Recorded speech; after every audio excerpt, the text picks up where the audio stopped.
Buena gente, ¿cómo les va? Espero que se encuentren bien. Eh, los saludo de vuelta vía este video, eh, en el cual hablamos de historia. Bueno, en este caso vamos a hablar de las invasiones bárbaras. ¿Por qué decimos invasiones bárbaras? Hay que indagar en este concepto. Hablamos de algo bárbaro como algo no civilizado, por decirlo de otra manera. El concepto bárbaro surge desde la cosmovisión, ¿no? Desde la cultura romana, la cual en un contexto de debilidad, de eh, tanto militar como política, puede ceder o, bueno, no puede defenderse ante invasiones de pueblos extranjeros. Con lo cual se puede decir tanto invasiones bárbaras como pueblos extranjeros. Así que eso como para iniciar.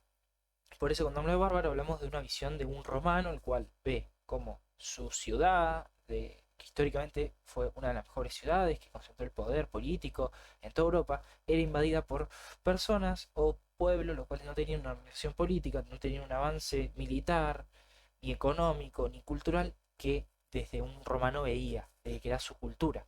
Entonces hay que considerar esto. Así que vamos a indagar en este concepto, esta cuestión de la invasión bárbaras o germánicas o de pueblos extranjeros. Hablamos de un proceso homogéneo, ya que no hablamos de un pueblo o solamente una raíz étnica de pueblos, sino que hablamos de dos principalmente, ¿no? Obviamente en un contexto de vida romana. Hablamos de dos, las cuales se manifiestan en constantes asentamientos e infiltraciones de pueblos, ¿no? Como mencioné anteriormente. Estas infiltraciones son como, no sé, por ejemplo, las fronteras determinadas que son débiles, la población va, se establece y listo. No hablamos de como invasiones militares en sí, sino de infiltraciones y asentamientos, ¿no? Hablamos de dos principalmente. Uno eh, son aquellos pueblos esteparios, principalmente los hunos, gran pueblo de los hunos. Estos procedían de la estepa central asiática, eh, los cuales, desde la visión tanto de los romanos como de los germánicos, que son el otro pueblo, que luego de explicar los esteparios se va a proceder con los germánicos, era de carácter salvaje a raíz de su fuerte arraigo a la guerra y a la cuestión de la violencia, constantemente, ¿no? Estos pueblos esteparios se caracterizaban por tener una cultura sedentaria. Esto se manifiesta en el hecho de que se movían de acá para allá, ¿no? Esto principalmente, y esto tiene un contexto y una espalda de por qué son sedentarios. Porque básicamente estos pueblos se ubican convencionalmente en la estepa central asiática. Esta estepa se caracteriza por ser, eh, ¿cómo decirlo? Eh, no, digamos, no tiene una cuestión cultivable, no tiene, esa es una zona árida, no es el concepto. Es una zona árida, con lo cual no se puede cultivar. Además, consideremos que ni hasta en la actualidad la estepa central asiática no tiene ciudades destacadas, digamos. Entonces, estos pueblos lo que apelaban, y esto ya es un adelanto, apelaban a la producción, por decirlo de manera, relacionada a la cabra, claro, la cabra. La cual esta cabra se caracteriza por consumir pastizales, ¿no? Estos pastizales, y esto es lo que le diferencia con la vaca básicamente agarra el pasto, en mi mano es el pasto. O sea, esto es el pasto exterior, lo que se ve, y esto es las raíces. Bueno, lo que hace la vaca, come esta parte del pastizal y deja la raíz. Esto lo que provoca es que el pasto o el pastizal pueda vivir en el tiempo. Pero resulta que la cabra no hace esto.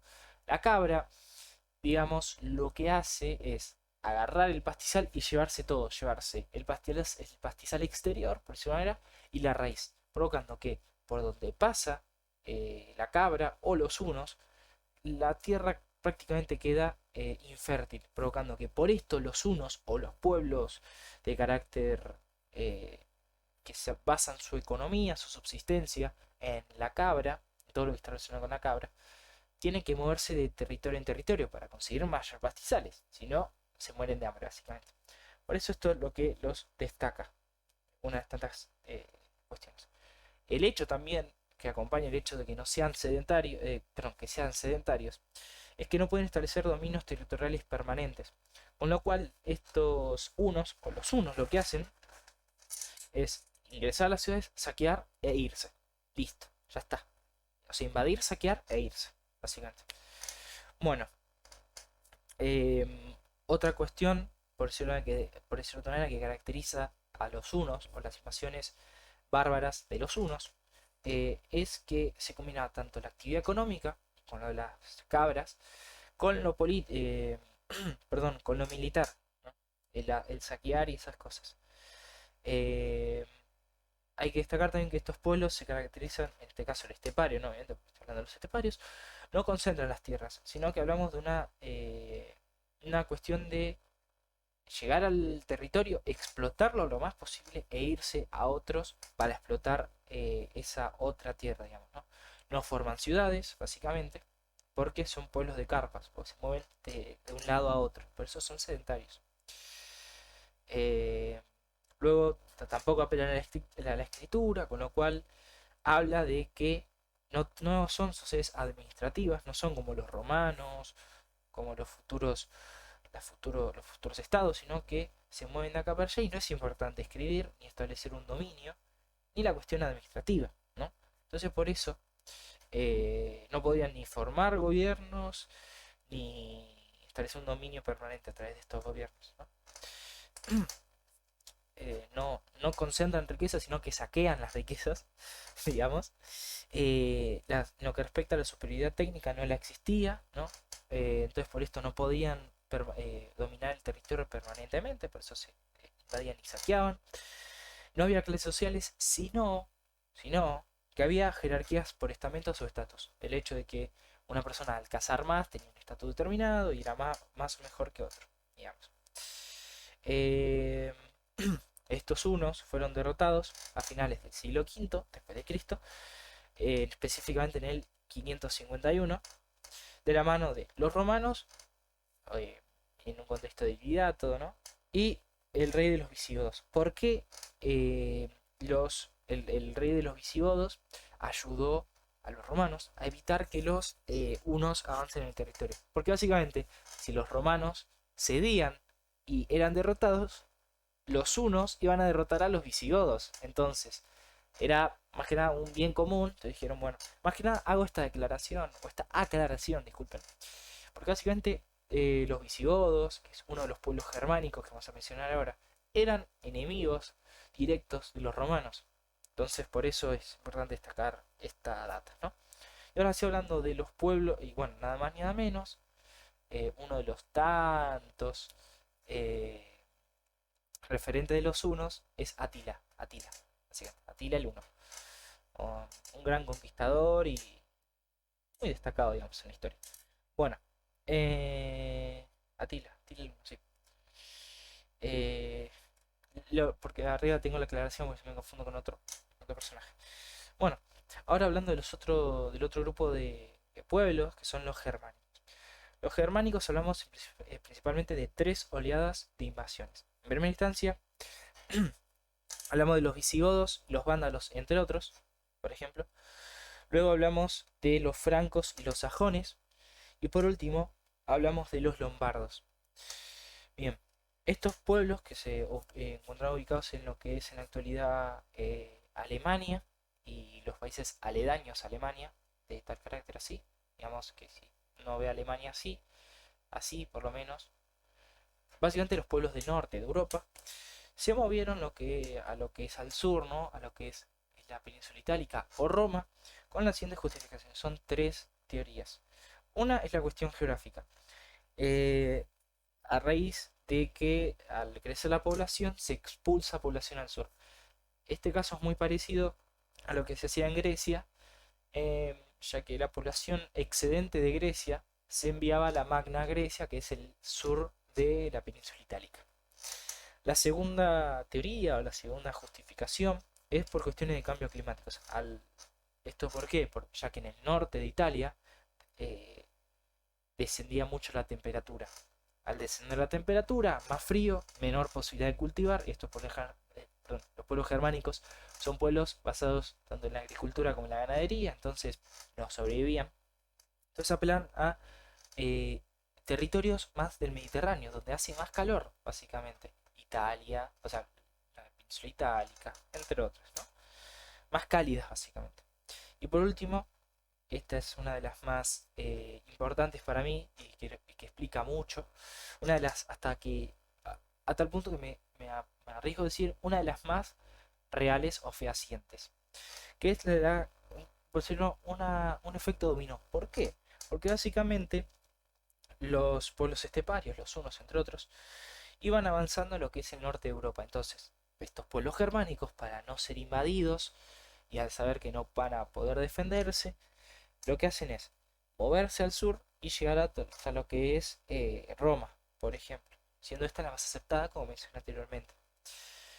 Ahora ya hablando en sí de los germánicos, o de estos pueblos germánicos, sus características determinadas o específicas, hablamos de que no conocían la escritura, muy poca escritura tenían, a tal punto que se conocen las características de los germánicos por conceptos o la escritura romana, o sea, la visión del otro, de la otredad. Esto es un concepto muy de la antropología, la arqueología, entre otros, digamos, ¿no? Los germánicos, ahora sí, para hablar bien de ellos, otra cuestión que habla de los germánicos es que eran también sedentarios, que a la vez tienen propiedad de la tierra, les interesa la propiedad de la tierra, pero es una tierra tanto privada como pública, o sea que es eh, bien, bien mixta, digamos, la propiedad de la tierra. Luego, digamos, eh, lo que regía a estos pueblos era la costumbre, que sería, por decirlo de una manera, eh, la cuestión, no sé, del estatus, por ejemplo, eh, y esas cosas. Con el tiempo, ¿no? Con el contacto romano, estos pueblos germánicos fueron adoptando la escritura, como también se caracterizan también por la guerra y el saqueo, pero no fueron tan salvajes como los germánicos, porque los germánicos habían dicho que los hunos eran más salvajes que ellos, entonces hay que considerar eso. Si hasta para un pueblo extranjero, que no sean los romanos, o sea, no un pueblo afectado, así principalmente, los hunos eran salvajes, imagínense lo que eran los hunos. Eh, y además hay que caracterizar también que los pueblos germánicos se organizaban en asambleas. Estas asambleas, por decirlo de manera, determinan que la organización política de los pueblos germánicos era una jefatura, eran jefaturas temporales, por decirlo de otra manera. Estos pueblos germánicos no había ningún tipo de organización, no era que había un solo pueblo germánico, una sola persona que ordenaba todo, sino que era un conjunto de pueblos germánicos con su respectivo príncipe o rey, como se quiere decir, y se elegían entre ellos. Esto es lo que, digamos, caracteriza. Y ya como para finalizar el video y para quizás ver cómo se visualiza esto, no con los pueblos germánicos, sino con los pueblos de Britania, si no me equivoco, pero al fin y al cabo hace referencia a esta misma organización, no una organización central, sino un conjunto de, o sea, como que el poder está dividido, tanto territorial como visualmente, digamos, ¿no? O sea, no hay una cabeza de la organización. Es en el juego este, Rome, permítanme que lo vea bien, eh, Rise Son of Rome. Es un juego que básicamente sos un gladiador en medio del contexto de las invasiones. Entonces se los recomiendo mucho este juego, es realmente muy bueno, tiene su tiempo el juego, no es que salió hace tampoco, sino que tiene su tiempo el juego. Así que ahí va mi recomendación histórica de juegos. Entonces, bueno, eso. Hasta acá sería invasiones bárbaras a lo que es el Roma o el Imperio Romano. Va a haber más videos del Imperio Romano, así que los veo en esos videos. Así que nos vemos y saludos y suerte en la vida.